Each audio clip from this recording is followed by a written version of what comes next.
The Subcommittee on Early Childhood, Elementary, and Secondary Education will come to order. I note that a quorum is present. Without objection, the chair is authorized to call a recess at any time. Good morning. Over the past 2 years, the Committee on Education and Workforce has been instrumental in investigating the horrifying rise in anti-Semitism at universities across the country. Following this committee's oversight, several prominent university presidents have stepped down, and we have seen important reforms at leading institutions. Progress, however, remains uneven, and far too many Jewish students continue to face discrimination, harassment, and civil rights violations at universities across the country. This jarring state of affairs is unfortunately not limited to higher education. Anti-Semitism is also a growing problem in our K-12 education system. At some schools in my home state, California, the anti-Semitic environment is so hostile that Jewish children are withdrawing and transferring to other schools. Even the California Department of Education has found ethnic studies curricula to be anti-Semitic in multiple school districts. As with higher education, there are clear factors driving anti-Semitism in K-12 schools. Today's hearing will address these underlying causes. First, teachers' colleges increasingly prime faculty to see themselves as activists rather than educators, prioritizing divisive ideologies and casting Israel as an oppressor instead of focusing on preparing future teachers. Second, local and national teachers' unions abuse their monopolies to put anti-Semitic activism into action. Take the National Education Association, for example, which the committee recently announced it will investigate. The NEA uses its position as the largest union in the country to spread anti-Semitism nationwide. In July, its representative assembly, unbelievably, voted to ban one of the nation's premier anti-Semitism watchdogs, the Anti-Defamation League. Third, an expansive network of outside groups partners with school districts to promote the use of instructional material that traffics in anti-Semitic tropes. Such groups often advance foreign interests and an anti-Israel agenda. These driving factors incite severe discrimination against Jewish students and teachers, forcing many to move schools to avoid being targeted by their peers and colleagues.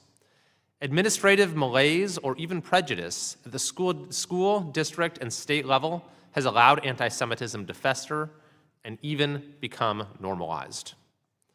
Many of the incidents documented by our witnesses today truly shock the conscience. I will tell you that I have also met personally with many students in our K-12 system who have had to live through things that we would never have imagined in this country. Outright discrimination. Sometimes, the discrimination and the bigotry is couched, cloaked in simply, anti-Israel rhetoric or in other tropes. Sometimes it's just outright, undisguised anti-Semitism that they are confronted with as they're just going about their lives trying to get an education in our public school system. This disgraceful reality that we are faced with, that one of the world's most ancient retrograde prejudices has deeply infected our public education system, demands decisive action. We must use every tool available to protect students across America and to stop poisonous ideologies from corrupting their schooling. My colleagues and I are committed to understanding why anti-Semitism has gone unchecked at the K-12 level and to ensuring a safe learning environment for Jewish students. I look forward to hearing the testimony of our witnesses today, as it will certainly inform this committee's ongoing work. And with that, I'll turn to the ranking member for an opening statement. Thank you very much, Mr. Chairman. Thank you to the witnesses. We can all agree that schools are responsible for creating safe learning environments for students, teachers, and faculty, free from discrimination, harassment, and violence. There is no question that anti-Semitic acts of harassment and intimidation have increased, especially since October 7th of 2023. And as I've said repeatedly in this committee, we must do more. But this is now the 11th hearing we've had on anti-Semitism in the past few years, and what has happened Are things better? No. Anti-Semitism is on the rise, and tensions and divisions have increased. As the mother of Jewish children, I know and understand that we can and must do more to protect Jewish students and Jewish Americans who are threatened, harassed, and attacked because of who they are. But once again, I do not see the work of this committee as productive in accomplishing the stated goal. Today's hearing and multiple past hearings have been used to attack schools and their leaders and educators, rather than to have a substantive discussion about how to curb anti-Semitism. Some on this committee recently belittled and shamed the now former president of Northwestern University, Michael Schill, a descendant of Holocaust survivors. This was personal, beyond policy differences. They gloated when he resigned, excuse me, and that does not stop the spread of anti-Semitism. One of our strongest tools is the Office for Civil Rights in the Department of Education. OCR is dedicated to investigating and resolving civil rights violations, including anti-Semitic instances at schools and universities. But the Trump administration fired almost half of OCR's staff and closed 7 of their 12 regional offices. Instead of offering real solutions, Republicans employ anti-Semitism as an excuse to turn our nation's civil rights laws upside down and undermine public education. We have seen this most prominently with higher education. And it is clear the committee is now seeking to do the same thing to our local public elementary, middle, and high schools. The reality is that the Trump administration and congressional Republicans are using the real plight of Jewish students experiencing anti-Semitism to destabilize institutions they don't approve of, whether institutions of higher education or teachers' unions. And if you wonder why, here's a quote from the Academy magazine last spring, quote, "Donald Trump is coming for America's universities and higher education workers for the same reason that Benito Mussolini demanded loyalty oaths in 1931, and Viktor Orban launched a vicious smear campaign against Hungary's premier university in 2019. Our commitment to open inquiry over propaganda, to persuasion over coercion, and to democracy over dictatorship provides a check on authoritarian rule." And I will add that all of this is happening while Republicans in Congress continue to refuse to address the anti-Semitic cancer that is metastasizing in their own party, including in the Trump White House, and against the backdrop of the promotion of white Christian nationalists into key government roles. I have consistently called out the multiple Trump White House officials with ties to anti-Semitic extremists, but my colleagues have not, including the liaison to the Department of Homeland Security, the communications director for the Office of Management and Budget, the deputy press secretary of the Department of Defense, who posted Nazi slogans on her social media accounts and promoted the anti-Semitic Great Replacement conspiracy theory. The leader of President Trump's anti-Semitism task force agreed that the president could revoke someone's Jew card and shared a post on social media from the former leader of a white supremacist group or organization that called for the, quote, Nazification of America. The current White House Deputy Chief of Staff for Policy, Stephen Miller, is known as a racist and a white nationalist. The Rabbinical Assembly called for his firing during the first Trump administration because of his white supremacist views, and so did 25 Jewish members of Congress who wrote these hateful views have no place in our government, much less steps from the Oval Office. At this time of rising anti-Semitism, xenophobia, racism, and white supremacy, we must forcefully call out and refuse to accept intolerance or hate anywhere within our government. And now Stephen Miller has far-reaching influence in the White House. In an interview, President Trump said that it would be a downgrade if he appointed Stephen Miller as National Security Advisor, instead saying that Stephen is much higher on the totem pole than that. Mr. Chairman, you just criticized the trafficking of anti-Semitic tropes, and you said to use every tool possible. What will truly help Jewish students and Jewish Americans will be to determine why the Trump administration has been infiltrated by white nationalists and anti-Semites, and to ascertain their reasoning for dismantling the Office of Civil Rights. Defunding universities and undermining public schools will hurt students, Jewish and other, instead of providing them a safe place to learn. If this committee truly cares about Jewish students and fighting anti-Semitism, we do have an obligation. We have an obligation to, as the chairman said, use every tool possible and to exert our full authority. So therefore, Mr. Chairman, I move that the Subcommittee on Early Childhood, Elementary, and Secondary Education subpoena Stephen N. Miller, White House Deputy Chief of Staff to Policy, to come before this committee as a witness no later than 30 days from the date of adoption of this motion to answer for the Trump administration's anti-Semitic actions and to answer for defunding the Department of Education's Office of Civil Rights, which will exacerbate anti-Semitism at our nation's schools.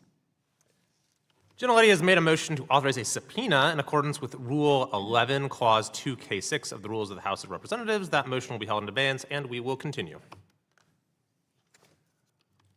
I look forward to the discussion on the motion, and I yield back. I will now introduce our witnesses. Our first witness is, before I do that, pursuant to Committee Rule 8C, all members who wish to insert written statements into the record may do so by submitting them to the committee clerk electronically in Microsoft Word format by 5 p.m. 14 days after this hearing, and without objection, the hearing record will remain open for 14 days to allow such statements and other extraneous material noted during the hearing to be submitted for the official hearing record. I note that some of our colleagues who are not permanent members of this subcommittee may be joining us at today's hearing, and I will now introduce our witnesses. Our first witness is Ms. Nicole Neely, the president and founder of Defending Education in Washington, D.C. Our second witness is Brandy Shufetinsky, the director of education and national security at the Foundation for Defense of Democracies in Washington, D.C.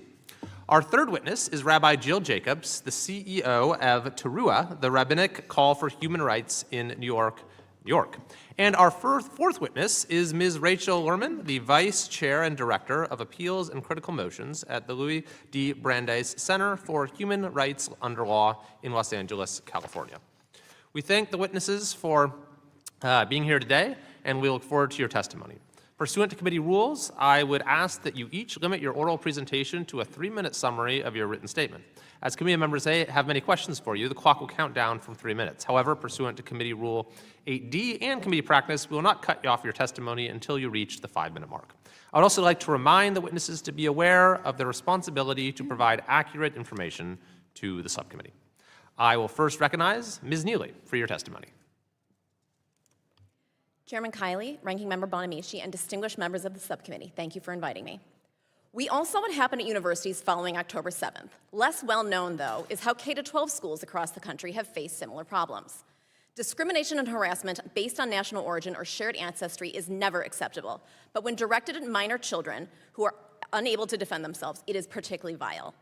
Yet frighteningly, our country's learners are now being taught the world's oldest hatred by the very people entrusted to shape young minds. Many teachers today are activists. In most states, aspiring teachers must obtain credentials through education schools before entering the classroom.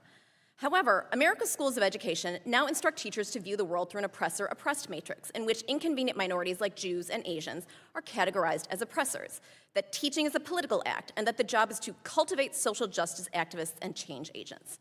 It's little wonder that our children are being used as foot soldiers to avenge perceived historical injustices. Unions are manipulating teachers. Activists have spent the last decade infiltrating the nation's 2 largest teachers' unions to enlist them in the fight against Israel, an effort that has yielded significant dividends. Unions have served as a superhighway to disseminate Jew hatred for years, with support for anti-Semitic resolutions coordinated through special interest caucuses like Educators for Palestine. In July, NEA members voted to sever ties with the Anti-Defamation League at their annual meeting, only walking back the vote following massive backlash. This is an issue not only at the national level, but also state and local. Back in 2021, unions in LA and San Francisco both voted on BDS resolutions. More recently, the Massachusetts Teachers Association has obsessed over Israel, voting on several anti-Israel resolutions, hosting multiple webinars on the topic, and promoting biased resources. Activist networks create an echo chamber. Classroom anti-Semitism is reinforced by outside activist networks like the Arab Resource Organizing Center, or AROC, which currently has a memorandum of understanding with San Francisco Unified to provide workshops and classrooms focused on cultural empowerment. AROC regularly leads disruptive pro-Palestine protests, shutting down the Bay Bridge in 2023 and occupying Senator Alex Padilla's office 2 weeks ago. And groups like BLM at School and the Middle Eastern Children's Alliance provide teachers with lessons and activities that can be incorporated into the school day. Accordingly, teachers spread biased information. In classrooms, an alarming number of teachers have exploited their authority over students to teach a one-sided version of the conflict to captive audiences of minors, demonizing Israel and pressuring student newspapers to even alter coverage of the war. Others have tried to influence coworkers, lobbying peers to donate to Hamas-linked charities and confronting colleagues with differing views. Administrative inaction encourages bad behavior. Sadly, anti-Jewish incidents haven't been adjudicated with the same determination as similar acts committed against other ethnic groups, sending a clear message to students and families that not all individuals are valued equally. Districts avoided making public statements after 10/7, unlike the way they did after the death of George Floyd and the Atlanta spa shooting. Other districts simply swept problems under the rug. In California's Sequoia Union District, the school dismissed swastikas at a school as mere Buddhist religious symbols. Pro-Palestinian walkouts, frequently facilitated by administrators, were tolerated at a time when walkouts on other issues would be punished, demonstrating a clear viewpoint discrimination issue. K-12 anti-Semitism is now a self-perpetuating ecosystem, and pupils are paying the price. Although it won't be easy to address this problem, identifying the root causes and vectors is a critical first step, because American children deserve an education free from bias, and Jewish students deserve an education free from harassment so severe, pervasive, and objectively offensive that it interferes with their learning. Thank you. Thank you very much. I'll next recognize Dr. Shufutinsky for your testimony. Chairman Riley, Vice Chair Miller, Ranking Member Bonamici, members of the subcommittee, on behalf of the Foundation for Defense of Democracy's program,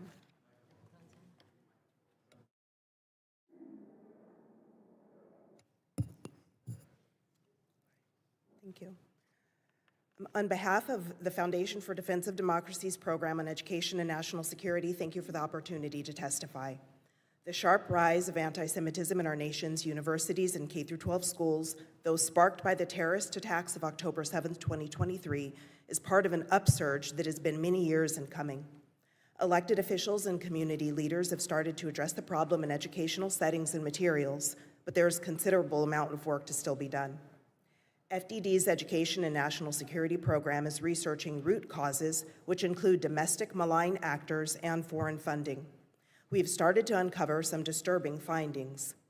There are multiple ways that anti-Jewish and anti-American ideology is becoming institutionalized in K-12 education, including teacher training programs, foreign-funded materials, radical union members, and curriculum development organizations. FDD has found foreign funding going directly to developing curriculum and K-12 teachers' salaries in multiple states.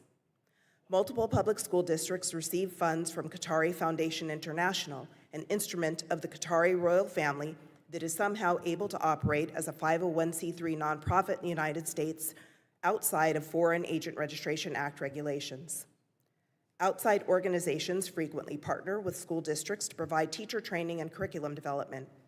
This has opened the door for malign domestic actors, such as the Arab Resource and Organizing Committee, known by its acronym AROC.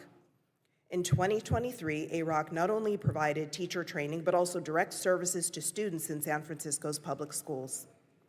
On October 7th, on its Instagram page, this organization endorsed the kidnapping, rape, torture, and murder of 1,200 Israelis, calling for a protest in front of the Israeli embassy on October 8th.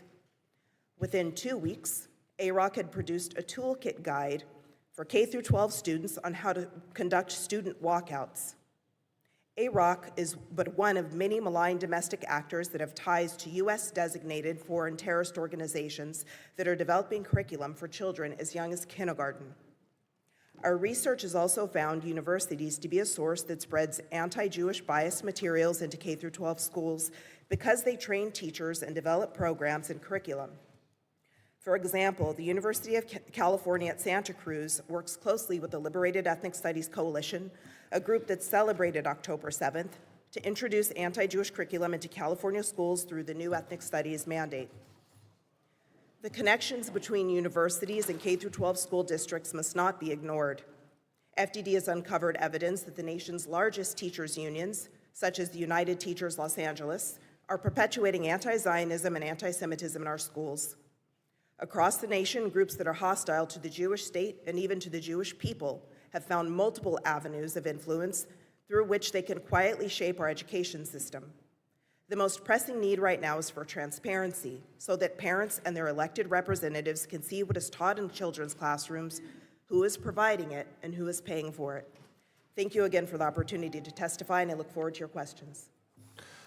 Thanks very much. I'll next recognize Rabbi Jacobs for your testimony. Thank you, Chairman Kiley and Ranking Member Bonamici, for the opportunity to testify before you today. I'm Rabbi Jill Jacobs, the CEO of TRUA, the Rabbinic Call for Human Rights, which represents more than 2,300 rabbis and cantors who serve Jewish communities in 47 states. We work to advance democracy and human rights.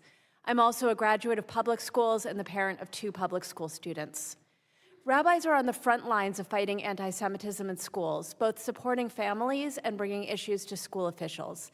They know the pain of Jewish children who have encountered swastikas graffitied on school property and more, and classmates who are performing Nazi salutes, and they've heard their peers mocking the murders of Israeli Jews. Most school professionals are committed to ensuring the safety and well-being of Jewish students, but anti-Semitism permeates our society today, just as it has in so many places for more than 2,000 years. Schools, as well as workplaces, political arenas, and professional associations are not immune. The response must be education, not punishment. So my message is simple. Anti-Semitism in schools is serious. We have a responsibility to ensure that Jewish students and all students are safe. Unfortunately, Congress and this administration are taking a dangerous and wrong-headed approach that subordinates the needs of Jewish students to a political agenda. Half a year into this administration, the evidence is clear that our government is more focused on defunding public education, weakening labor unions and philanthropies, and cracking down on immigrants than on keeping Jewish children or adults safe. The Jewish community has spoken loud and clear. In April, a survey of U.S. Jews showed that the majority disapprove of the administration's approach to anti-Semitism. Our community is pained that this administration is cynically using our fears as justification for dismantling the very democratic institutions and protections that have kept Jews safe. Federal action this year mirrors Project Esther, a plan developed by the Heritage Foundation without participation by Jewish organizations or anti-Semitism experts, and which wrongly frames the core institutions of liberal democracy as a threat to Jews and to American civilization.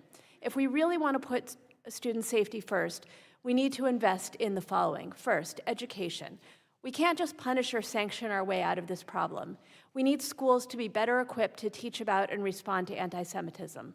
Vilifying our teachers, our school systems, and teachers' unions, or cutting public education funding doesn't do anything to help Jewish children or teachers. Second, prevention. Congress should urge the administration to restore the hate crime prevention and response program it authorized. This administration has eliminated virtually every prevention tool, including $46 million in hate crime prevention grants. The nonprofit security grants program is important, but our children need a better plan for their security than bulletproof glass and barricades. Third, democracy. Jews are terrified about the erosion of our constitutional rights, including freedom of speech, worship, and association, and due process. These are the rights that have allowed us to flourish and to be safe in the United States.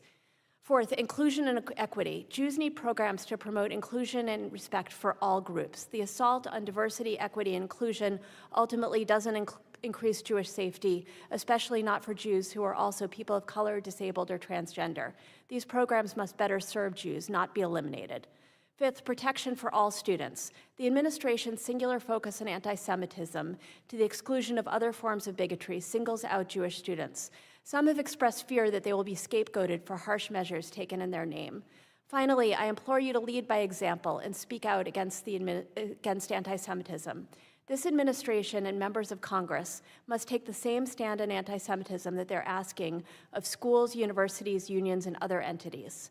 An administration truly dedicated to Jewish protection would not be inhabited by cabinet members and staff who openly espouse anti-Semitic and other bigoted beliefs, some of whom have ties to neo-Nazi and white supremacist organizations.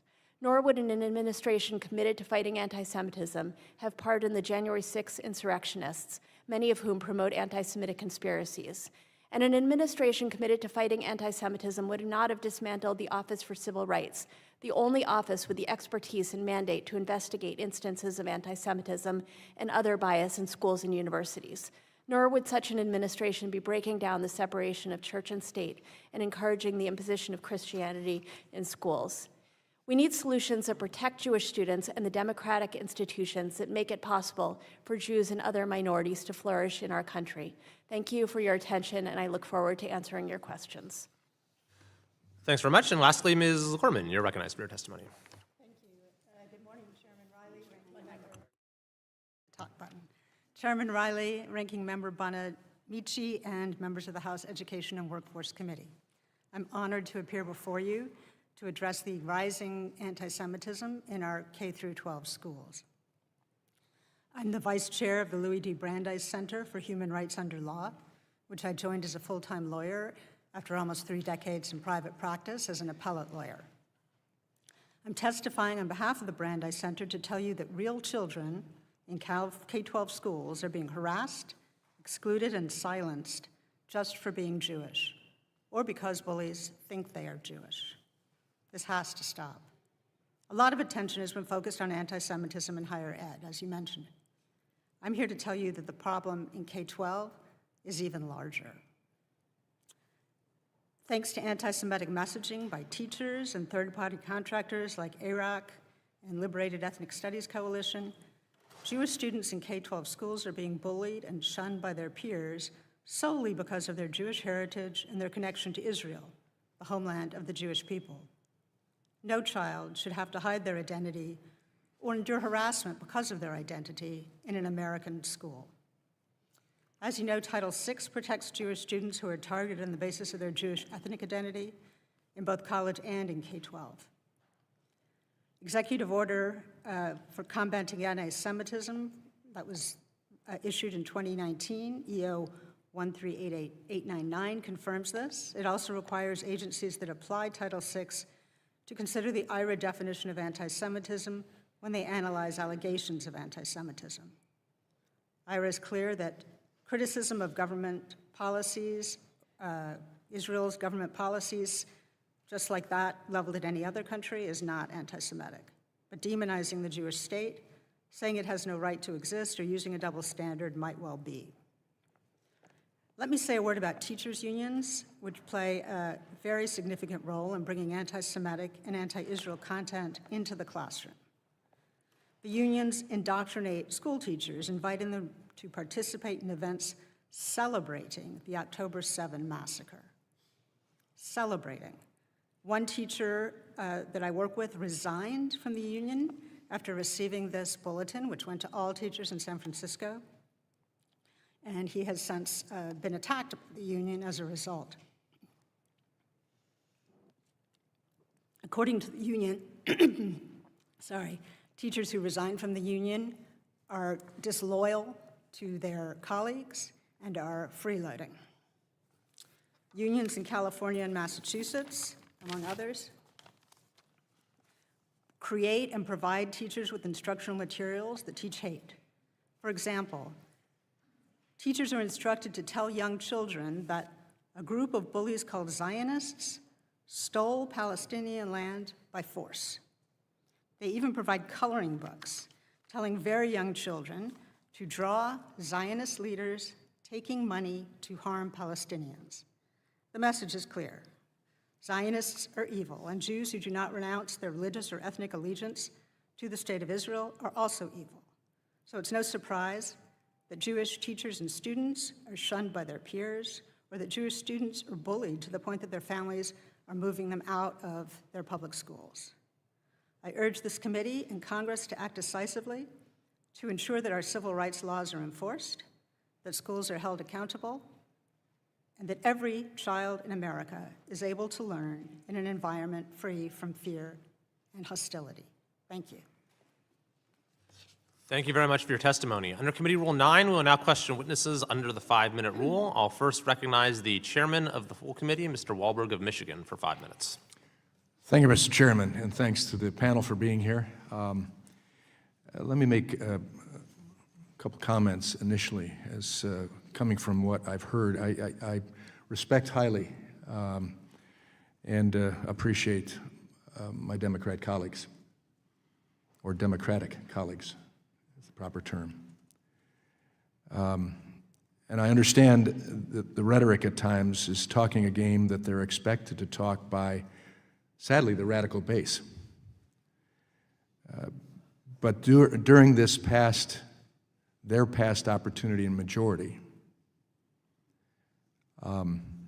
these issues that they're expressing concern that we aren't dealing with, and yes we are, weren't addressed, including the feckless Office of Civil Rights, who weren't doing their job and probably could have continued to do what they haven't done, except for the fact that October 7th exposed the anti-Semitic rot within our graves of academia, our higher education institutions.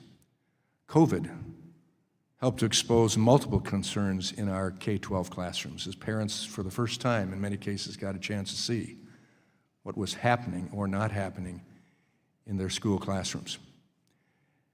And so the luxury of having served on this committee now into my 17th year allows me to look back historically and say, this is why it's finally come to a head and we have to deal with this. And the first aspect is exposing what's going on, so we can take action, and we will continue.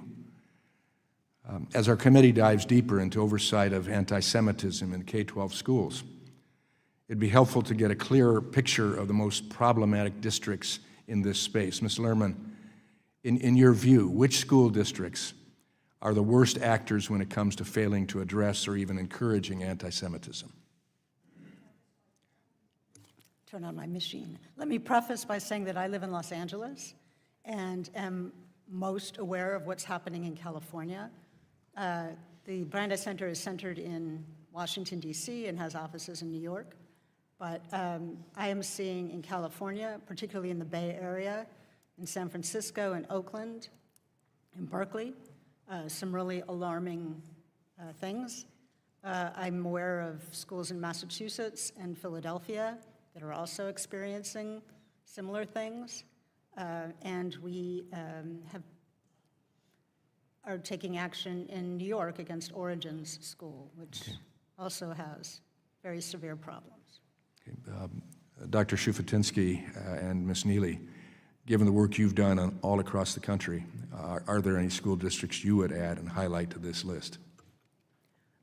Yes, San Diego, Philadelphia, New York City Public Schools, Chicago. Ms. Neely? Montgomery County, Maryland, and Fairfax County Public Schools come to mind in the immediate region. Thank you. Our committee has conducted extensive oversight into anti-Semitism in higher education. Ms. Neely, can you please describe whether universities are contributing to anti-Semitism in the K-12 space specifically, and if so, how? University-created curriculums are problematic because they give the imprimatur of legitimacy. As Chairman Kiley knows, you've looked extensively into the Brown University's Choices program. That is assumed to be beyond reproach because of Brown University's reputation itself. But that program was underwritten by the Qatar Foundation and is full of historical distortions about the state of Israel. That is only one of many, but universities are giving the impression that these programs are completely legitimate and acceptable. Thank you, Dr. Shufutinsky and Ms. Lerman. Do you want to add anything about how anti-Semitism in higher education is contributing to the rot in developing the public schools in K-12? Yes, I can give a really good example. So University of California, Santa Cruz has a critical race and ethnic studies department that is a direct funnel of their graduates into the K-12 public school system. And because of the mandate, the requirement for students in California to take an ethnic studies class to graduate, it's making these teachers, these new graduates, the leaders in these K-12 classrooms. And we look at the curriculum that they're creating, it's not just anti-Israel and anti-Jewish, it's anti-American. And it's calling for students to commit to engaging in activism rather than scholarship. Thank you. And Ms. Berman, I'm sure you would add more, but my time has expired, and I've got to abide by the rules. I yield back. Ranking Member Bonamici of Oregon is recognized.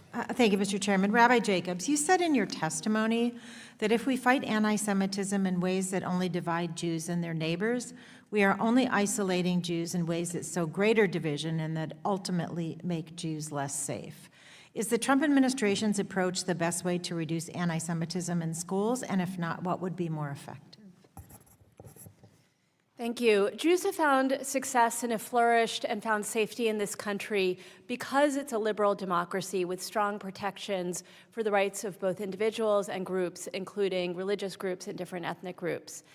Something that I've heard very often from students is that the Trump administration's hyper-focus on anti-Semitism is actually marginalizing Jewish students, and that many Jewish students are afraid that the attacks, for example, on universities, the defunding of medical research in the name of fighting anti-Semitism, which does nothing, of course, to fight anti-Semitism, only serves to further marginalize Jewish students. And what we need is a comprehensive approach that is going to protect the rights of all students. Unfortunately, instead, the Trump administration is trying to dismantle democracy, and as we've already heard, including eviscerating the Office for Civil Rights, which is the office that has both the mandate and also the expertise to address instances of anti-Semitism and other bias.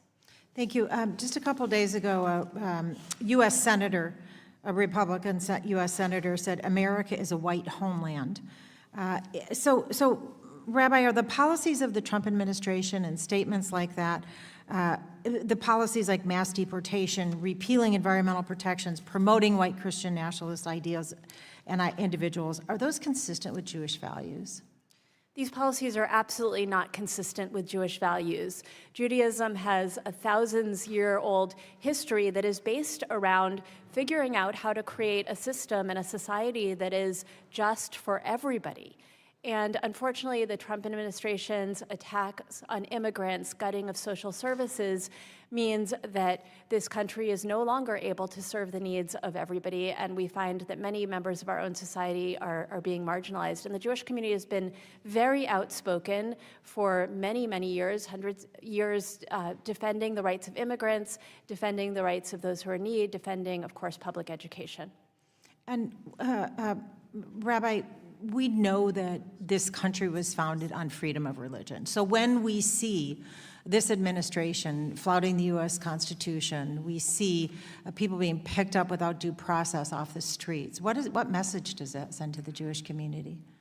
Well, this sends a message that the administration is not actually concerned with what the Jewish community is saying that it wants and what Jewish leaders are asking for, including this administration's attack on the separation of church and state will certainly result in the imposition of a certain type of Christianity in schools in a way that only makes Jewish students less safe. We heard this even earlier this week in the president's remarks at the Museum of the Bible, saying that he wants to bring more religion into school, which certainly will be Christianity. And that, of course, makes Jewish students and other students who are not Christian less safe in their schools. Absolutely. And in the remaining time, Rabbi, will you please tell us about Project Esther, which you mentioned in your written testimony? Who wrote it? What are the consequences if its policies are implemented?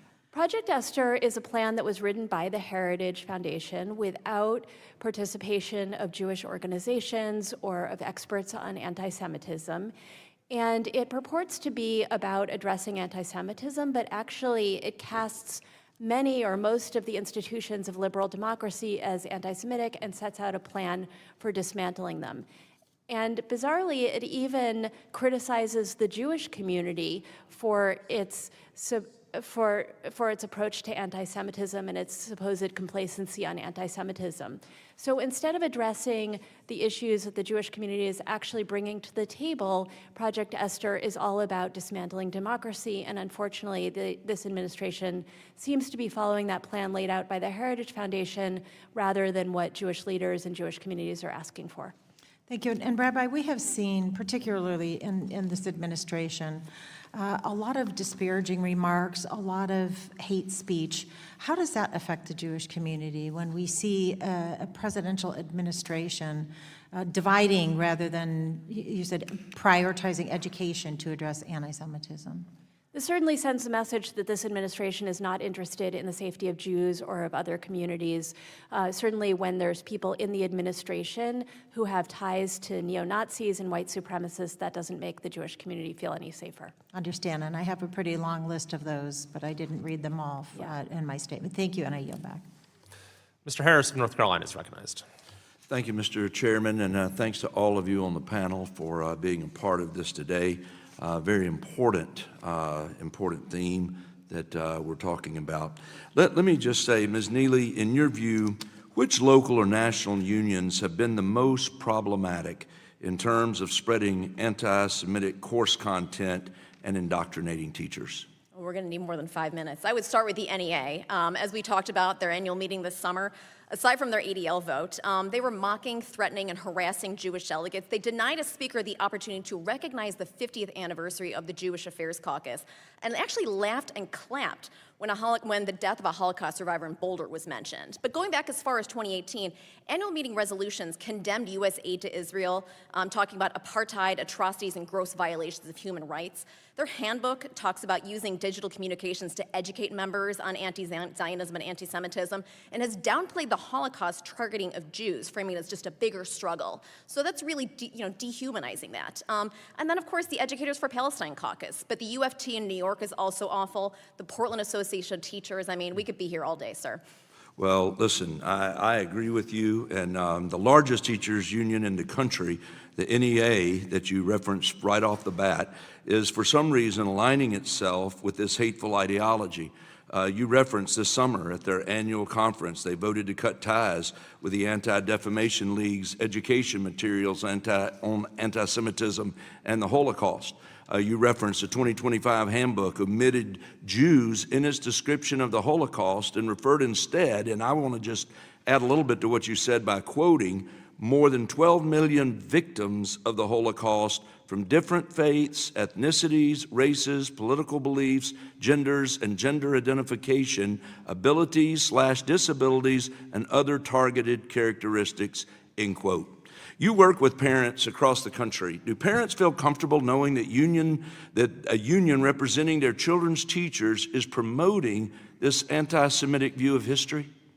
Absolutely not, and I think that's why we've seen in places like Oakland, after the Oakland Education had their unsanctioned teach-in right following October 7th, we saw about 30 families leave the district. We are seeing students and families opt out of the public school system because they are scared, because they feel unprotected, and they feel that their teachers are inserting their opinions and this ideology into classrooms where it has no place. Well, and as you may know, the NEA has a federal charter.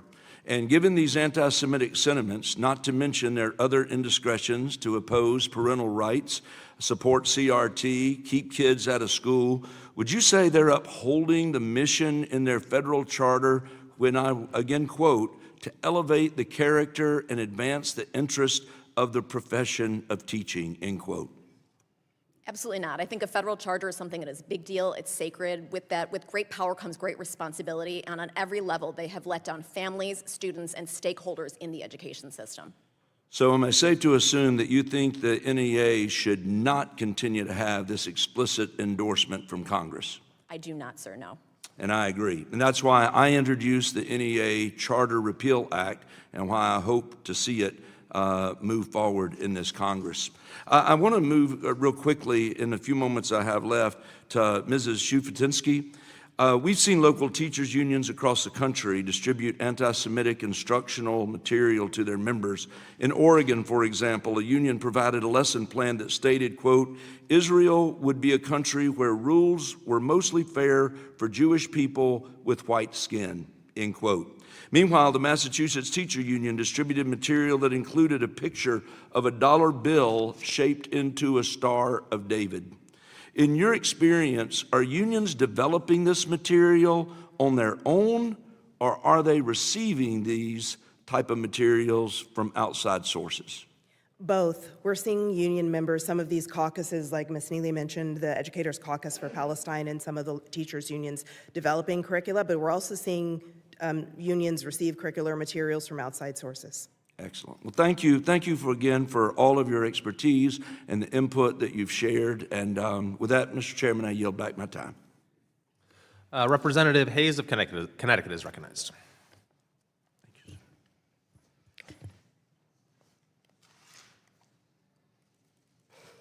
Thank you.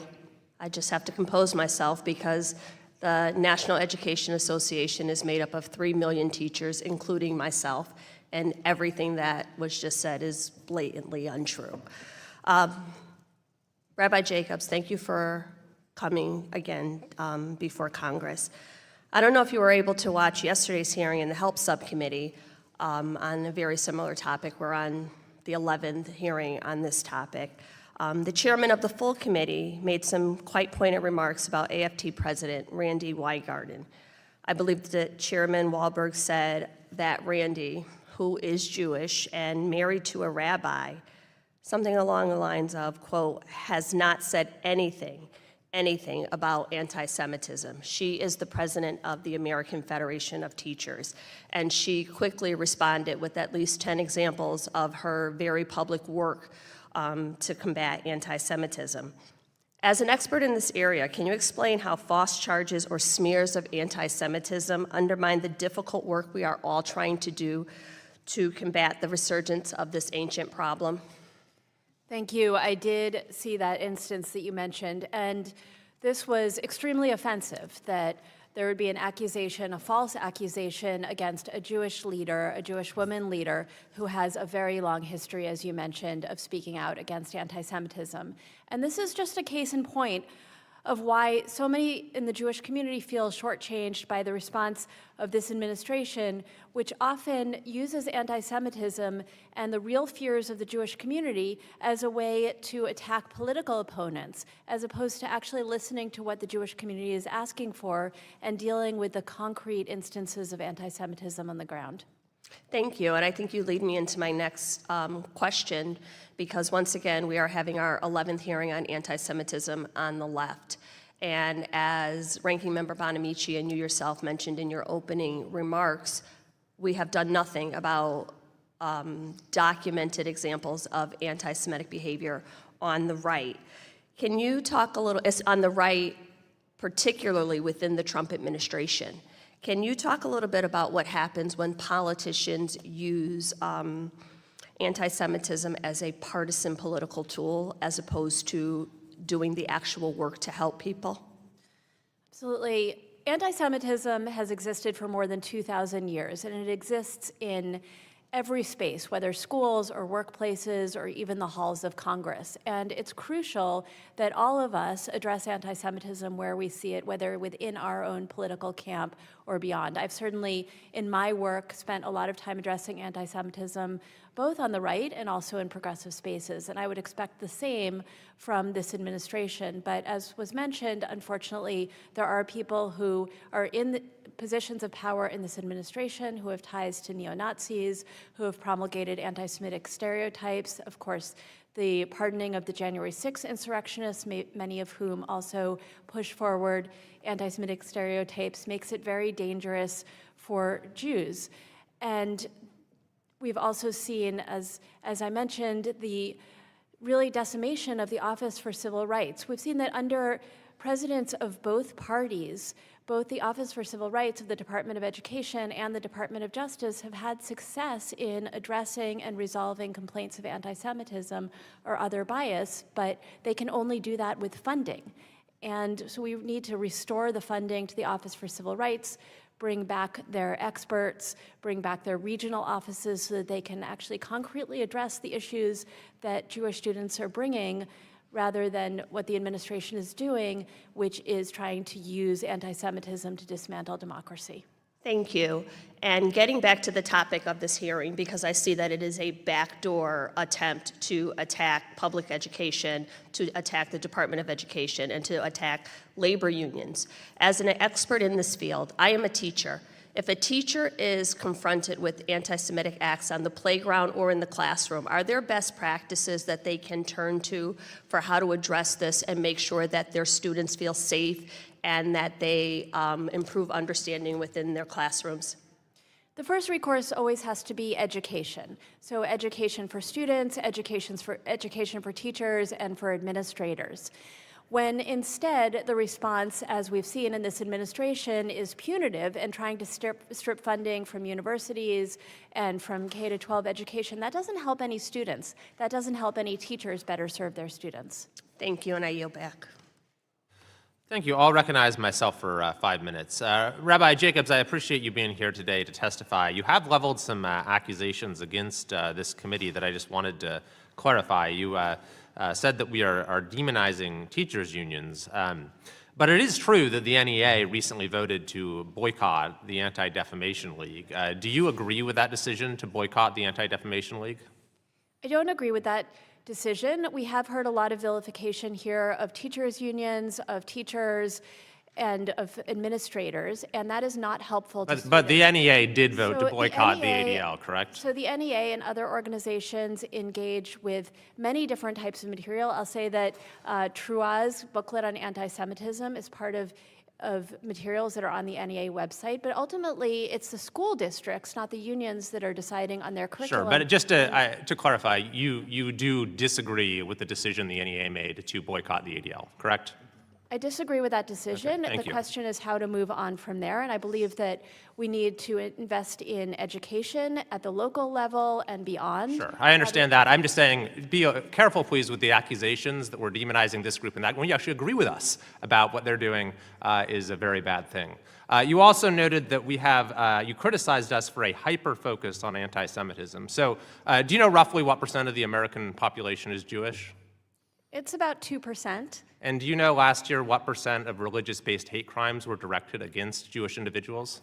The majority of hate crimes are against Jewish individuals. That has been true for a long time. 69%. So 2% Yes, of the and- population, 69% of the hate crimes. So do you think that a hyper-focus on anti-Semitism, is that the right way to characterize our work? Well, I'll say that the vast majority of hate crimes, particularly violent hate crimes against Jews and against other communities, are committed by people on the far right, and I don't see that this is. I don't care who it's committed by. I think it's terrible whoever commits these crimes. And so I think that deriding us for focusing on the issue, I mean, Ms. Lerman, I think I got that statistic from your testimony. Is that right? 69% of religious-based hate crimes? That's right. Oh, Mike. That's what's been reported by the ADL and the AJC. And so, I mean, do you think that the problem is that we have too much of a focus on anti-Semitism given those facts? I think you absolutely need to focus on this problem, which has become very large, and I don't really care whether it's from the right or from the left. There's some on both sides, but there's no point like arguing which is worse, so we just need to address the problem. Thank you very much. I couldn't agree more. And Dr. Shufutinsky, you've mentioned the liberated ethnic studies curricula that's going around, especially in California. Can you tell us a little bit more about what that is? Sure, it's a version of ethnic studies that is actually rooted in the foundation of ethnic studies, which insists on putting people in either the oppressor category or the oppression category, depending on a couple of things: real or perceived success and skin color.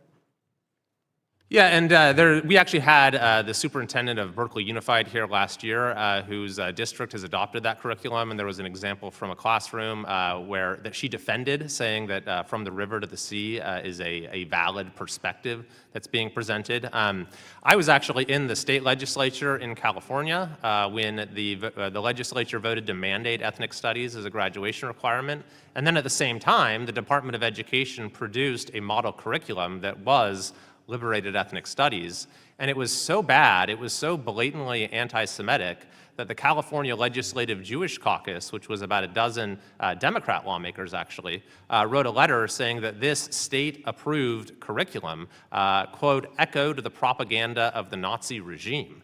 I mean, what is it? This is their words, their actual words. What does that tell you, that a state-adopted curriculum that would have been a graduation requirement for every California student is likened to Nazi propaganda by leading Democrats in the state even? I think it shows how pervasive anti-Semitism and anti-Jewish bigotry is in education. But I also want to say one other thing. It also shows the bait and switch. When people hear the words ethnic studies, they think it's the study of different ethnic groups. It's not. Most decent people would agree that students should be learning about all of the different communities that make up the fabric of our country. That's not what the discipline of ethnic studies is, which is why we saw the blatant anti-Semitism and still see it in multiple versions of ethnic studies curricula across the country. It's a huge problem, and just to give the kind of end of this story, or at least where we are at right now, they did come up with a revised model curriculum in California, because even the governor had to say the original was offensive in so many ways and would never see the light of day.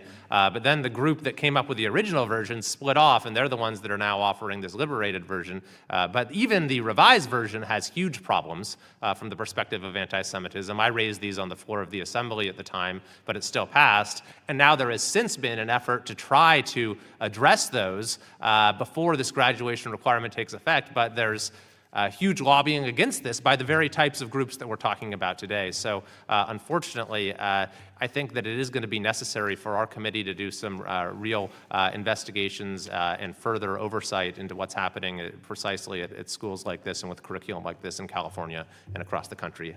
Ms. Lee of Pennsylvania is recognized. Thank you, Mr. Chairman. We should just get straight into it. This is yet another hearing for the Republicans to continue their attacks against education and organized labor. It's about promoting rising anti-intellectualism and anti-worker sentiment at the same time, because authoritarians cannot thrive in a well-educated country or a well-organized one. We know Republicans don't care about indoctrination. Every move this administration and its extreme conservative allies make points to the contrary. The so-called parents' right movement, which is nothing more than an attempt to suppress topics that conservatives don't like or that make them uncomfortable, is just an attempt to further indoctrinate students who they're upset might be exposed to a full worldview or opportunity through education. We know this is not about protecting marginalized students, including Jewish students. Republicans are dismantling the Department of Education, including the Office for Civil Rights, and censoring valuable lessons and subjects by banning books, including books about the Holocaust or Anne Frank and the original sins of this country, the ethnic cleansing of the indigenous people and the enslavement of African people. In the second week in office, Trump issued an executive order to end so-called radical indoctrination in K-12 schooling. The executive order states that parents trust America's school to instill a patriotic admiration for our incredible nation. But what he's really doing is sanitizing history.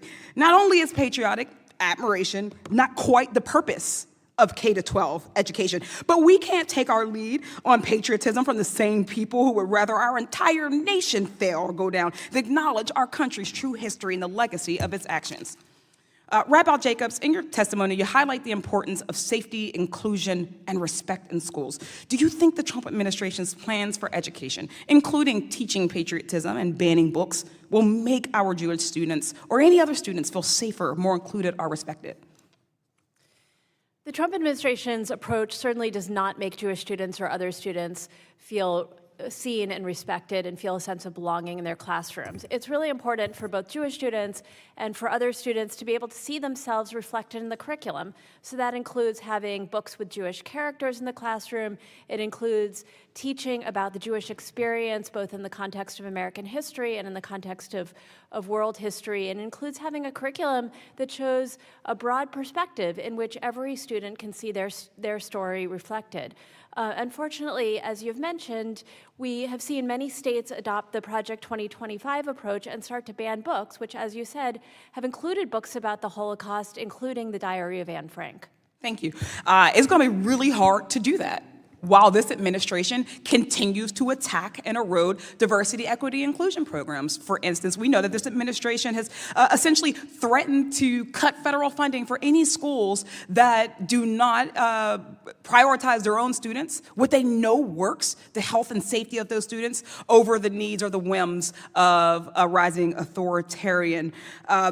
These programs work. I've talked to teachers who care. They have taken great strides in closing equity gaps or education gaps by including students culturally in the curriculum, making them feel included in their school's culture.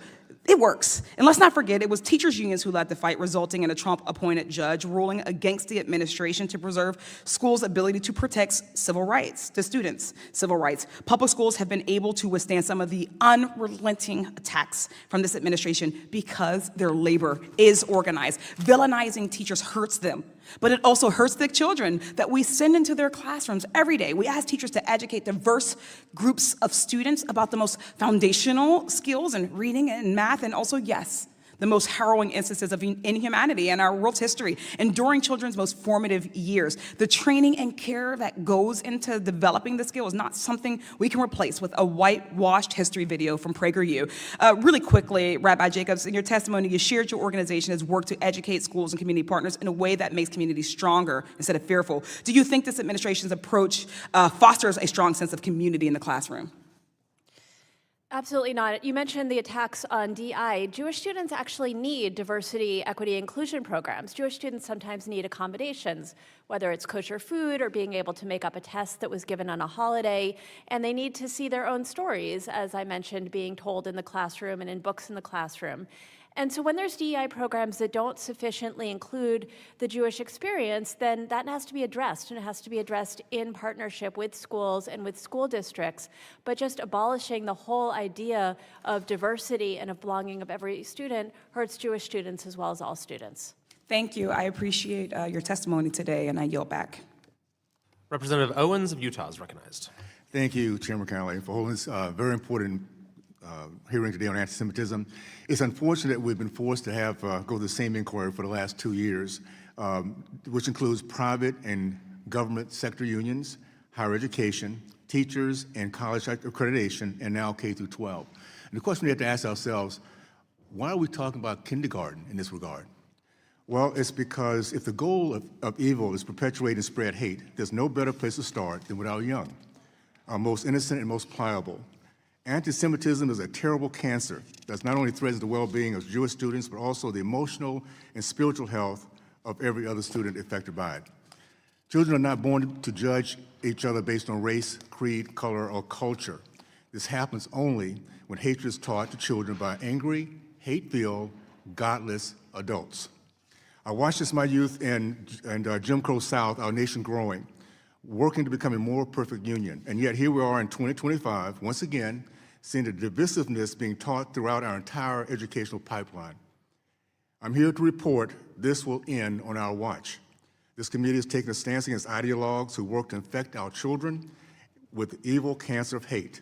There's no place in our classrooms, and those who teach it will soon find themselves no longer compensated by our American taxpayer.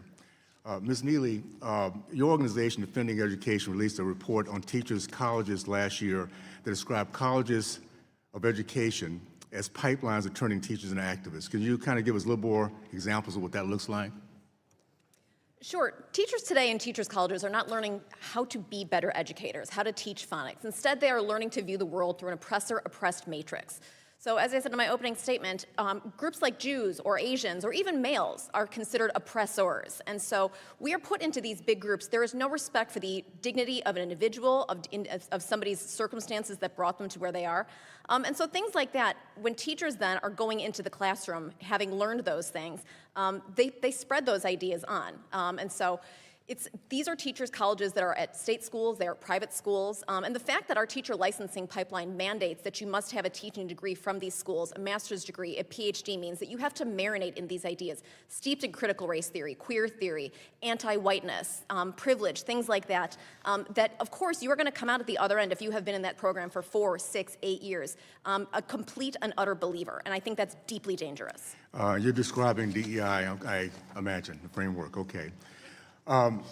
Ms. Learman, you mentioned in your written testimony, Brandeis Center brought a lawsuit against a school district in Santa Ana, California for creating ethnic studies which included anti-Semitic content. Can you share some of the information that was revealed in the course of this lawsuit? DeVos. This was a procedural lawsuit, but in the process of getting discovery, we found members of the committee that approved these curricula saying, well, how do we handle the Jewish problem? We saw them agreeing that it would be a good idea to hold sessions on Passover so that the Jewish members wouldn't attend. We saw one of the Jewish teachers who was on the committee called an effing baby and a colonialized mind. He was one of the ones that they did not want appearing on the Passover meeting. Quick question, was there any reprimand, any consequences to these folks when at the end of the day, anything happened to these people? Yes, we reached a settlement with them that they had to stop teaching these curricula that were full of anti-Israel and anti-Semitic content. They agreed to work with Jewish organizations to create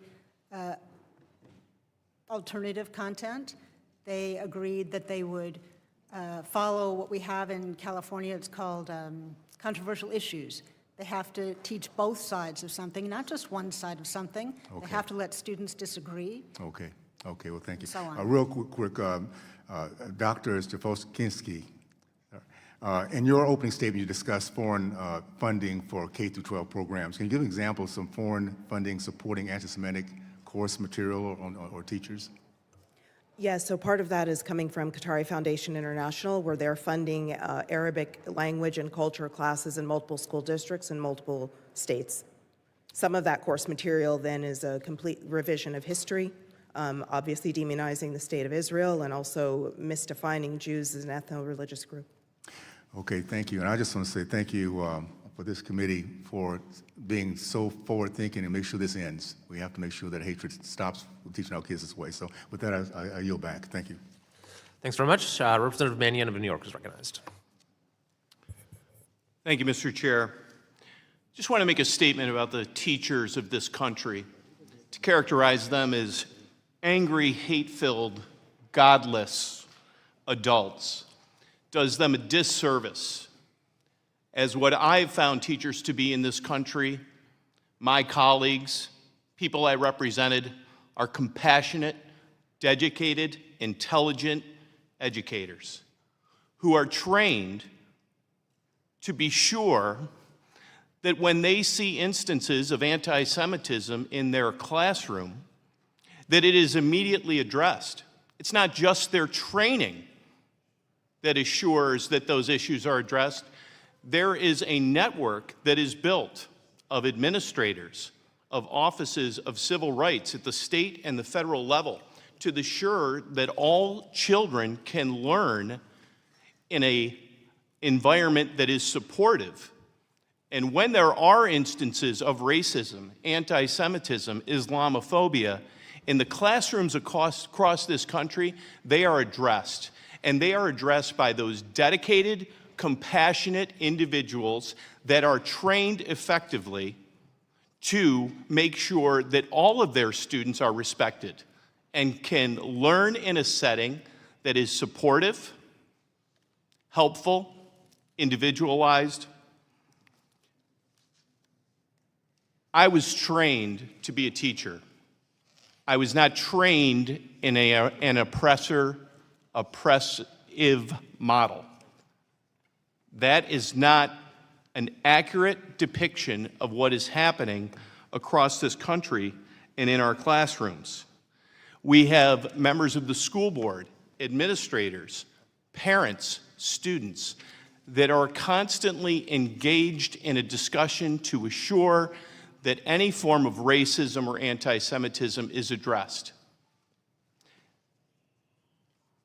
I have found the statements made to be dishonest, to be offensive and insulting to the teachers of this country, and therefore the students who learn from them. And with that, I yield the rest of my time to Representative Hayes. Thank you, Representative Mannion. I just want to clarify for the record, a statement was made earlier by the chairman that the NEA voted to boycott the Anti-Defamation League. That is absolutely not true. Once again, this is a union of 3 million members. I do not support that vote, that procedure, but their charter, the NEA's charter mandates that when the executive board puts something for a vote, it goes up to the full committee. There was a few members of the executive board who thought they wanted to vote on this, and that's what happens with democratic processes. You get a vote. On July 18th, NEA President Becky Pringle actually issued a statement saying that they were not putting this to the full committee, and the NEA would not adopt this policy. So it is, once again, just not an accurate statement to say that the NEA voted to boycott the Anti-Defamation League at their representative assembly. The executive board, which is part of their charter, when you are in a democratic process, a member may not like something, they want to put it up for a vote, you get a vote on it. You get a vote on it. I know that you guys don't like the idea that if you disagree with something, there can't be any dialogue, any discussion, any discourse. That's just not how it works. While I disagreed with even that proposition, I believe that those members get the right to force a discussion on it, whether you like it or not. So again, thinking this is the third time I've seen some of these witnesses here at this committee hearing, so I guess there's a shortage of people who want to peddle these ideas, but we have to call it out. I encourage everyone watching this hearing to look up the information for yourself. Look at the footnotes in the testimony, because so many egregious statements have been made today. And with that, I yield back. Thank you. I'd like to now recognize Mr. Mournier for Guam. Thank you, Mr. Chairman. Dr. Shufutinsky, what can be done to prevent teachers from attending trainings or professional development sessions that engage in anti-Jewish bigotry? Thank you for that question. I just want to say, in my testimony today, both oral and written, this isn't to demonize teachers. This is to point out a problem that is persistent and unfortunately increasing in our K-12 school system. We're seeing a huge rise in anti-Semitism in our K-12 school system. We want teachers to have the resources available so that they can best do their job. Part of what's failing teachers as well as students is professional development programs that are peddled to teachers that are teaching them anti-Semitic ideology. What can be done? We can make sure that at least at the state level, at the district level, that those credits aren't counted towards professional development credits. We can also make sure that taxpayer dollars aren't funding groups and organizations that are providing anti-Semitic teacher professional development. That shouldn't be allowed. Thank you. Let's talk some more. In many cases, school districts will pay for their teachers to attend radical seminars or institutes. When school districts set up these partnerships, are district leaders privy to the content of these programs ahead of time? If they're not, they should be. That's part of the responsibility of being a district administrator and a leader. And are principals and administrators capable when it comes to anti-Semitic professional development efforts proliferating in their districts? Many of them are, many aren't. Unfortunately, what we're seeing is there are some district administrators that can use education on what anti-Semitism is. Part of that is them being able to get educated on who the Jewish people are as a people, as an ethno-religious group, where Jewish people come from, and how being anti-Israel and anti-Zionist is anti-Semitic. And I think that we can really use a lot more education and related to that. And we can also use some education related to Jewish people are not a monolith. There isn't a Jewish community. There are multiple communities and multiple points of views, and that should be acknowledged. Very well, thank you so much. Thank you, Mr. Chairman. Yield back. Thank you. I'd like now to recognize Ms. Wilson. Thank you, Chair Kiley and Ranking Member Bonamici for recognizing me.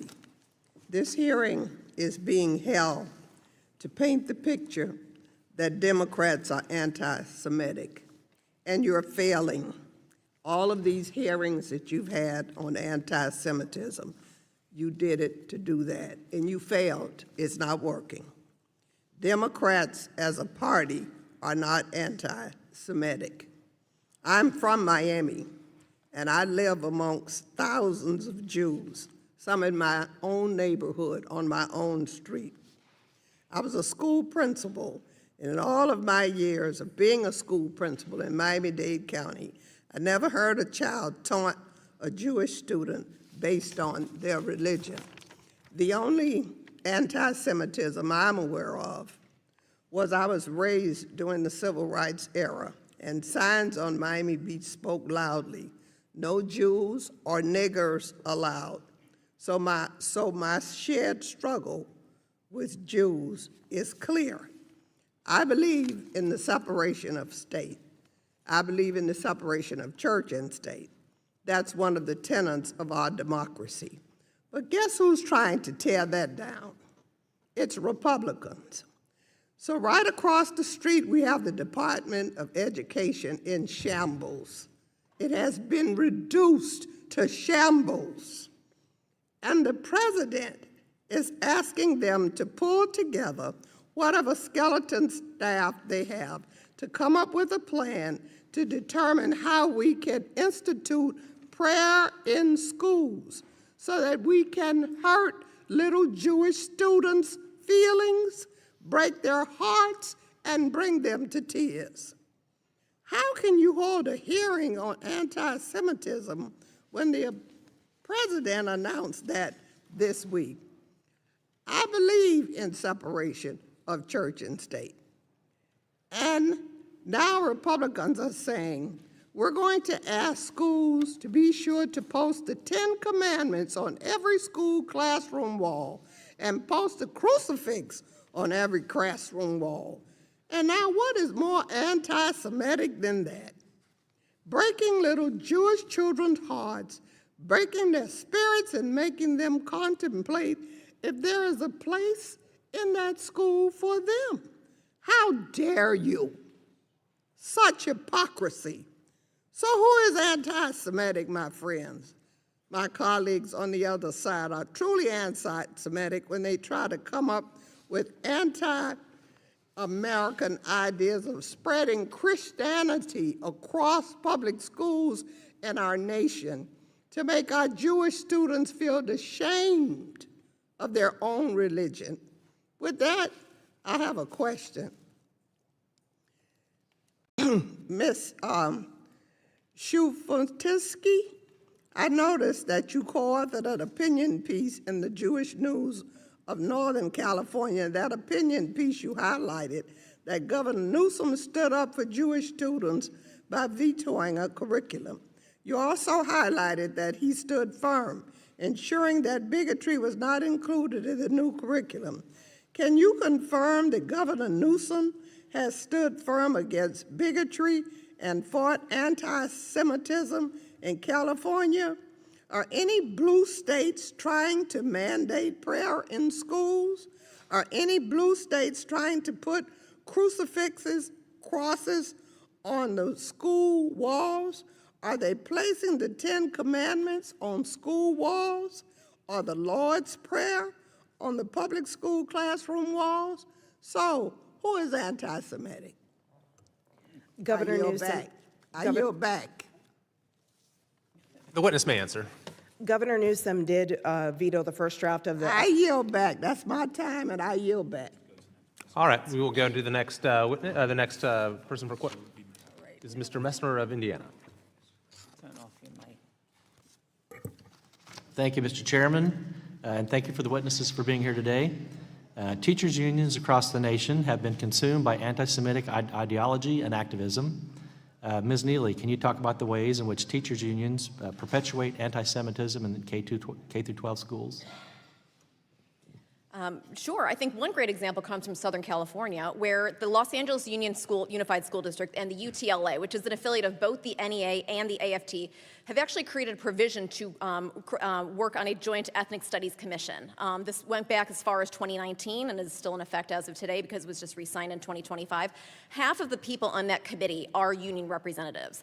That committee oversees implementation of the mandated course requirements in ethnic studies and associated professional development. Professional development, as Ms. Shifatinsky alluded to, is deeply problematic.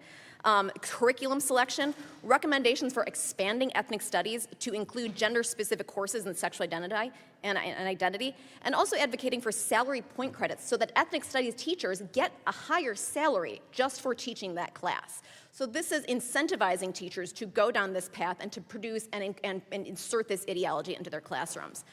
Adopting curriculum from places like Brown University, putting these things together, but also just across the board, we have seen these teachers' unions do things like, push curriculum like woke kindergarten, which has been paid for using federal tax dollars in districts like in Northern California. That was used in New York City public schools to have third graders sing "The Wheels on the Tank."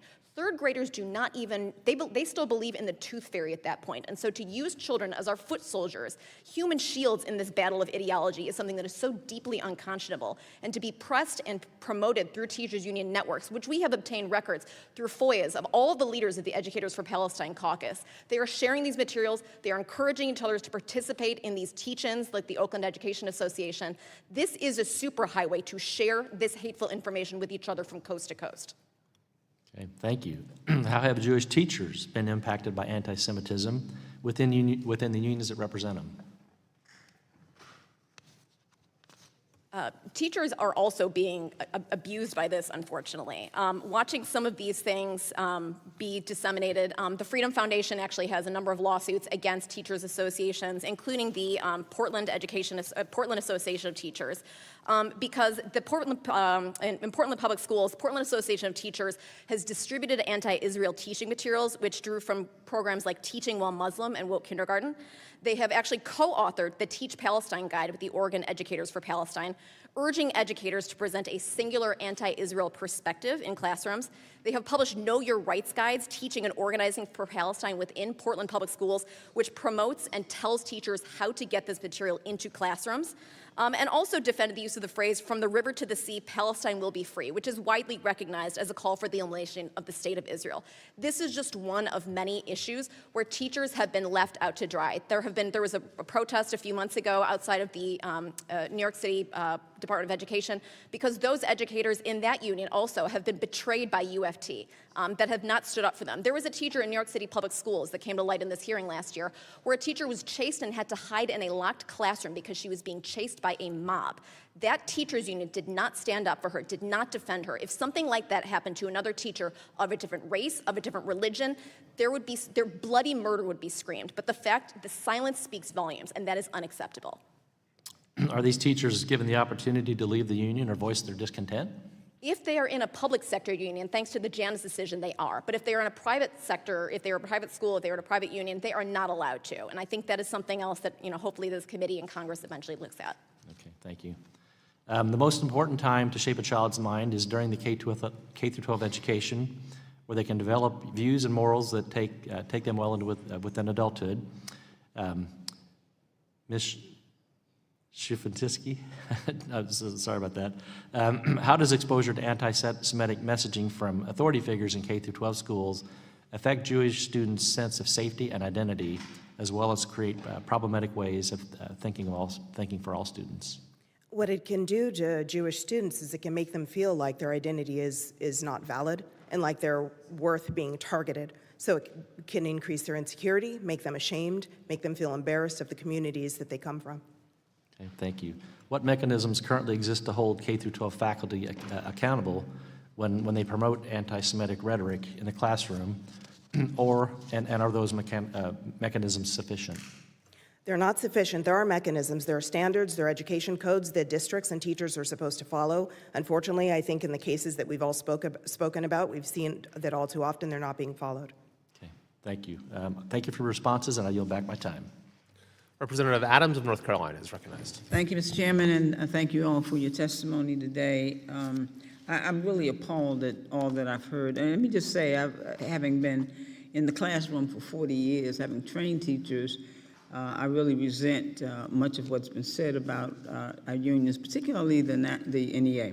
I support them, I support unions and what they do for children. But let me just begin by saying this pretty plainly. Anti-Semitism is real, it's rising, and it has no place in our schools. Every student, Jewish, Muslim, Black, brown, or otherwise, deserves to feel safe, respected, and protected in their learning environment, and that's not up for debate. And when students tell us that they don't feel safe, we have a responsibility to listen, not to score political points, not to pit one group against another, but to take action that protects each and every child. But what troubles me is how too often, instead of working together on solutions, some of this committee have chosen to weaponize anti-Semitism as a political tool to undermine teachers, to attack unions, and to discredit higher education. I've spent 40 years in the classroom as a professor, and I've taught in public education as well, public schools, and I'm a product of public schools. My daughter works in public schools. My grandchildren, my children all went to public schools, but I know what really happens in our schools.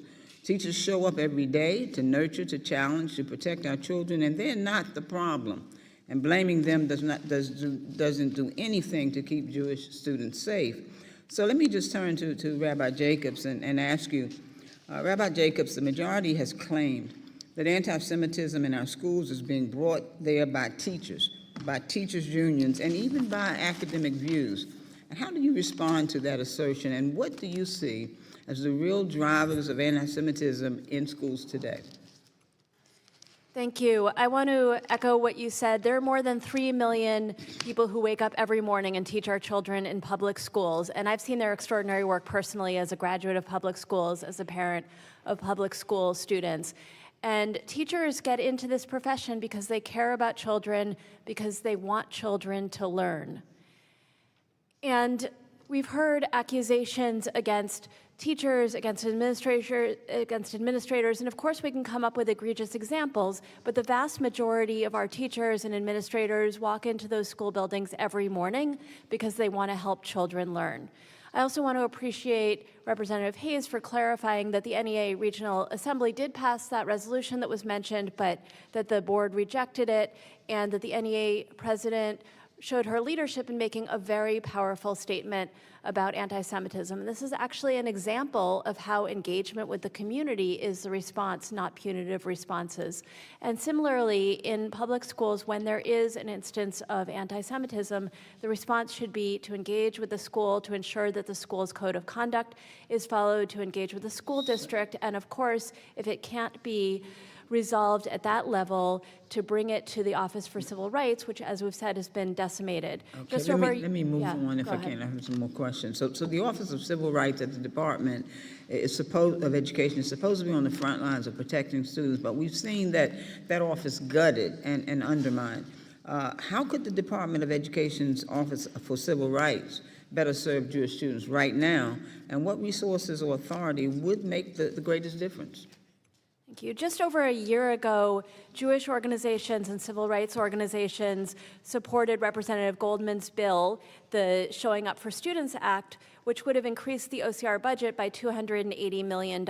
And that is money that is desperately needed so that the office that has the mandate to investigate and to resolve complaints, as well as the experts who have the knowledge to do so, can do their work. And so what we need to do is we need to restore funding to the Office for Civil Rights, and we need to ensure that they can investigate and resolve complaints when they come. Listen, I've heard from Jewish students in various meetings. They don't want their pain to be politicized. They want to be safe. They want to be a part of a community. And I think what we've heard here today is pretty awful. I want to yield back to the representative from Connecticut. Thank you for the time. I just want to clarify the record once again. The Oregon Educators for Palestine is not a teachers union. It's an advocacy group made up of community members, educators, but it's an advocacy group. It is not associated with any teachers union. With that, I yield back. Representative Fine of Florida is recognized. Representative Scott will go first, and then we'll go Representative Mr. Fine, as having waved on to the committee. Thank you, Mr. Chairman. First, Mr. Chairman, we heard that 60-some% of religious hate crimes were anti-Semitism. I'd like to put that in perspective. Of all of the hate crimes, the Office of Civil Rights has pending discrimination cases, over 5,800 disability, over 3,200 race and national origin, 2,800 and some sex discrimination, and of the category that could be include anti-Semitism, also Islamophobia, 144. So of all the hate crimes, it's a small minority. The religious hate crimes, it could be, but we just want to put that in perspective. Rabbi Jacobs, you indicated, you outlined many initiatives that can actually fight hate crimes generally. How effective can those initiatives be against anti-Semitism if it ignores protecting all students, including race, Islamophobia, homophobia, gender and disability, and others? Thank you. When we educate about bigotry, we have to educate about bigotries, all bigotries. We have to ensure that schools are safe for all children. So that includes educating teachers and students about anti-Semitism, along with racism, along with homophobia, along with Islamophobia, and other bigotries. And that is an approach that works. We also have to educate against bullying, because when we allow bullying and harassment into our schools, then that opens the door for bullying that's based in hate against specific groups. And unfortunately, this administration also has dropped the initiatives of previous administrations to address bullying.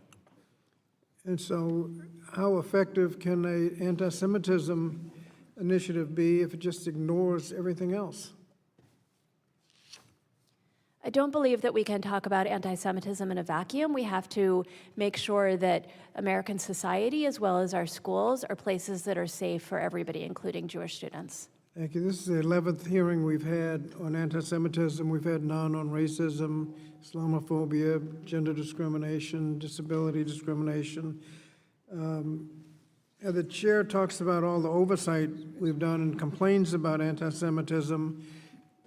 The agency that can actually do something about it, Office of Civil Rights, is essentially being dismantled. I think you talked about defunding hate crime prevention grants. What is the difference between talking about the problem and actually doing something? Thanks. Well, the Jewish community is making very specific requests, including funding, as you said, hate crime prevention grants, including the Office for Civil Rights. And those are programs that will address specific instances on the ground, as well as I want to mention President Biden's comprehensive national strategy on anti-Semitism, which used every tool that the U.S. government has at its disposal to address anti-Semitism, ranging from using humanities grants to ensure that Jewish stories are told, to doing training for government employees at every level, to school-based education. And that is an approach that was created in consultation with more than 1,000 Jewish leaders. I was honored to be one of them, and that addressed very concrete instances of anti-Semitism, and it's an approach that this administration has completely dismissed in favor of an approach that is just about attacking political opponents and cynically using the fears of the Jewish community to try to dismantle democratic institutions. And what about dismantling the Office of Civil Rights, which would actually enforce problems of the complaints we've had? If they're presented to the Office of Civil Rights, something could actually be done. Is that right? Yeah, in the last annual report of the Office for Civil Rights, they reported that they had resolved more complaints than in any previous year. And so this is an office that is desperately needed and has been defunded. And so we need to restore funding to that office, bring back their expert staff, as well as the regional offices, which are the ones who can deal with specific cases on the ground. Thank you, Mr. Chairman. Just a minute. Mr. Chairman, when I was citing statistics that were related to OCR cases, I recognized we were discussing hate crimes, but based on the 2024 statistics from the Department of Justice, hate crimes based on race, ethnicity, and ancestry were the majority of the cases, and religion totally was 23.5%. Thank you. Representative Fine of Florida is recognized. Well, thank you, Mr. Chairman. I have a number of thoughts. This is a deeply personal issue. For me, I want to talk about a couple constituents and issues that they have had. I knew a kid who was in 7th grade who faced so much anti-Semitism when he was in his public school that the principal made an extra copy of his key so that he could hide in that principal's office. That happened to me when I was a kid.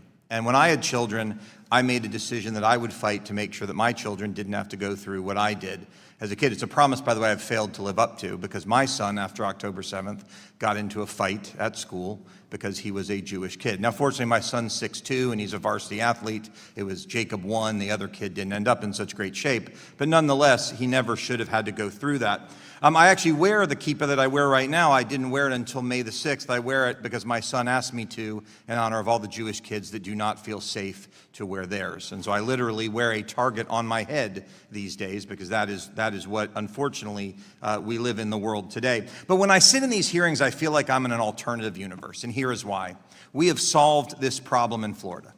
We do not have this problem in Florida. And we don't have it because of some Office of Civil Rights and $280 million of extra funding. We have it because we passed bills that made sense. For example, the state of Florida designated CARE a terrorist organization and said governments shouldn't work with organizations that say that October 7th made them happy.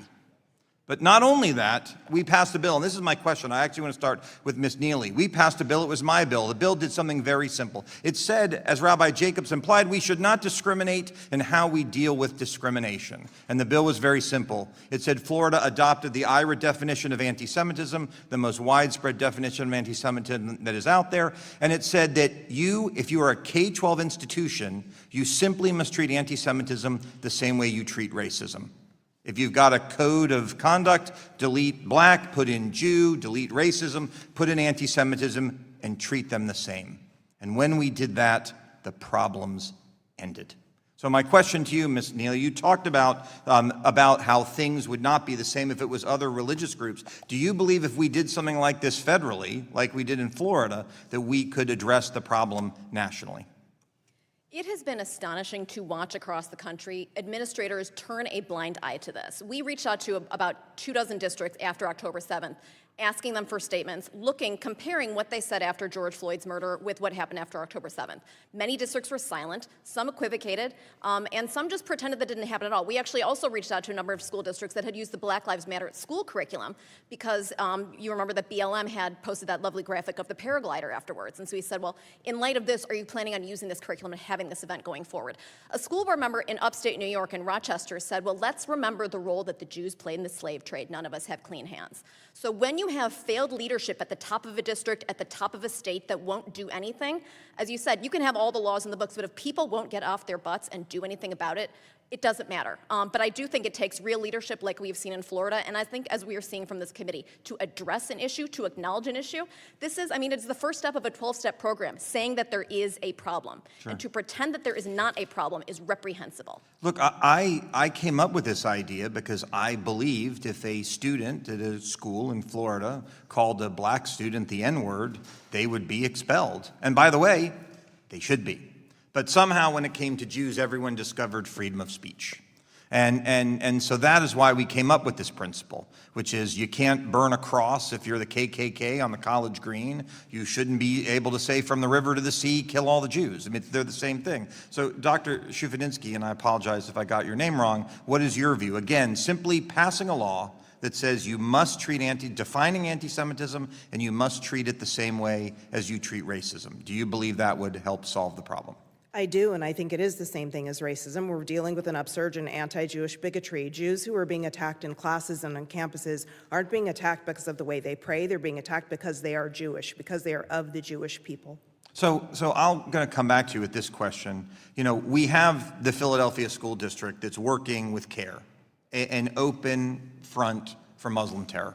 And again, the head of CARE said October 7th made him happy. He didn't say it 5 minutes afterwards, to be clear. He said it like a month later, not in the fog of war, and he still has that job today. Why do you think a local school district would choose to work with an institution that said October 7th made them happy? Because the leadership in that district must agree with it, and October 7th likely made them happy as well. So it's not the issue, and this is one of the biggest problems we have in fighting anti-Semitism. It's not that they're not uneducated, it's because they agree. We're going to fight this in this committee. Thank you, Mr. Chairman. I yield back.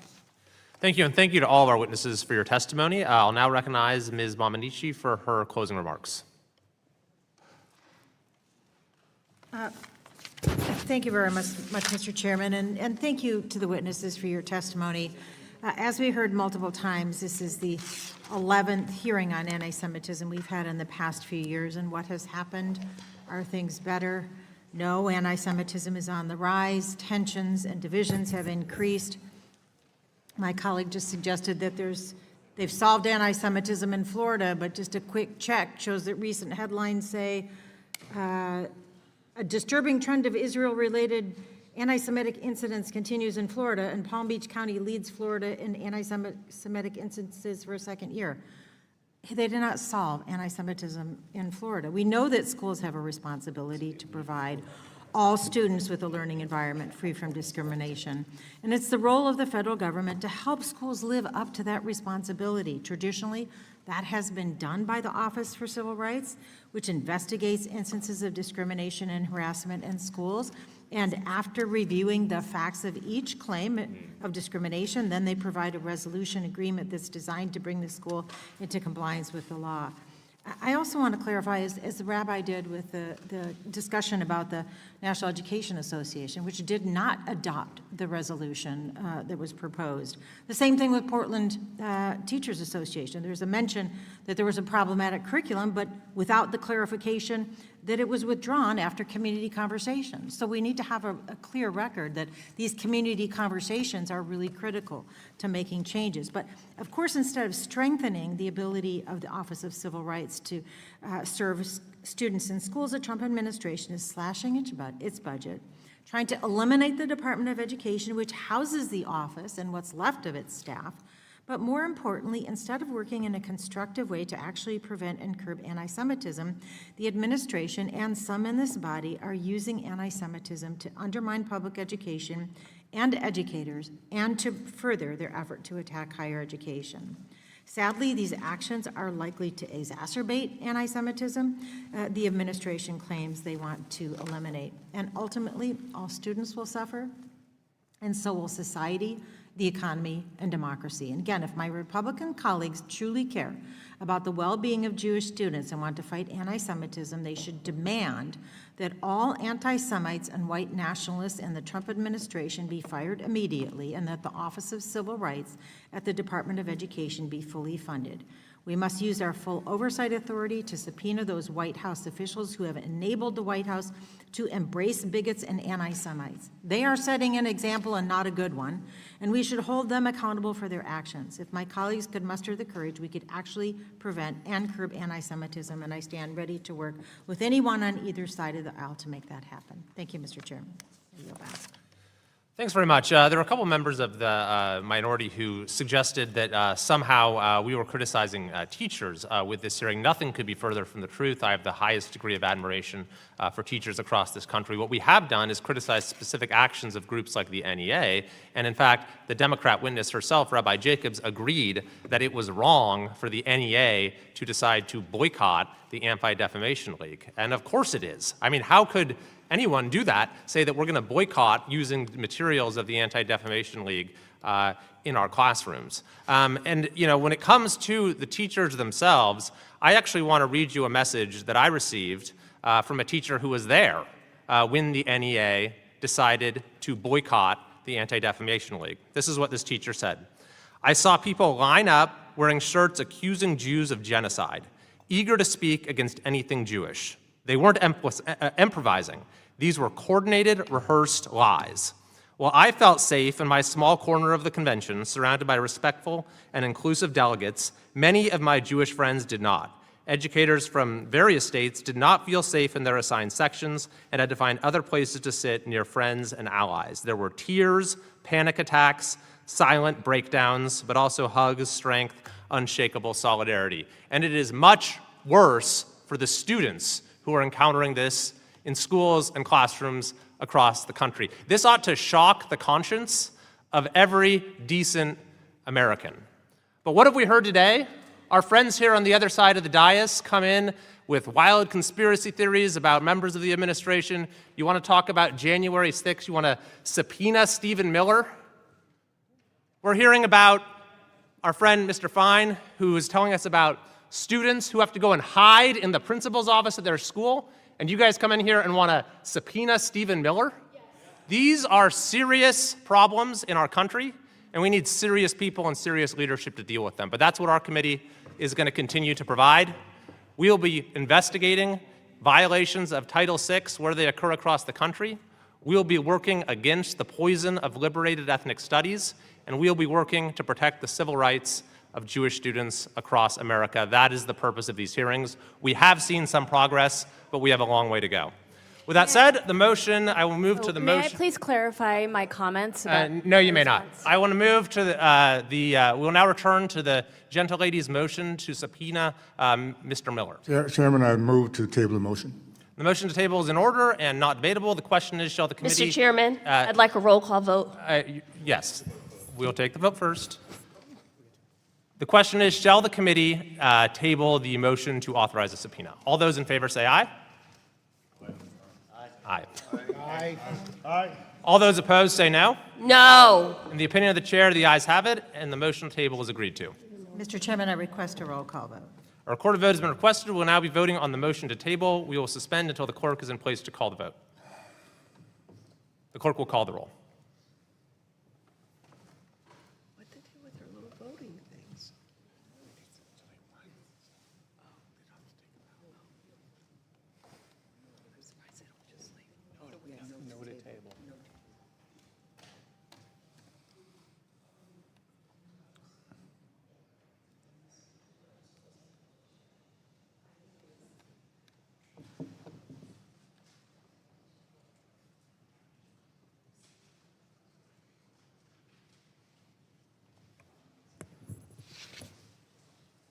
Mr. Kiley. Aye. Mr. Kiley votes aye. Mr. Thompson. Aye. Mr. Thompson votes aye. Mr. Owens. Aye. Mr. Owens votes aye. Ms. Miller. Aye. Ms. Miller votes aye. Mr. Rulli. Aye. Mr. Rulli votes aye. Mr. Moylan. Aye. Mr. Moylan votes aye. Mr. McKenzie. Aye. Mr. McKenzie votes aye. Mr. Harris. Aye. Mr. Harris votes aye. Mr. Mesmer. Aye. Mr. Mesmer votes aye. Ms. Bonamici. Ms. Bonamici votes no. Ms. Hayes. No.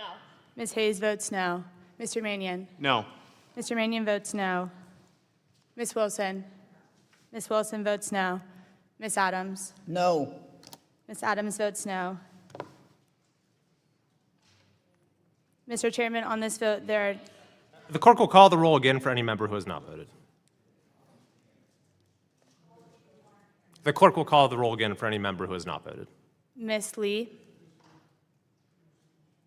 Ms. Ansari.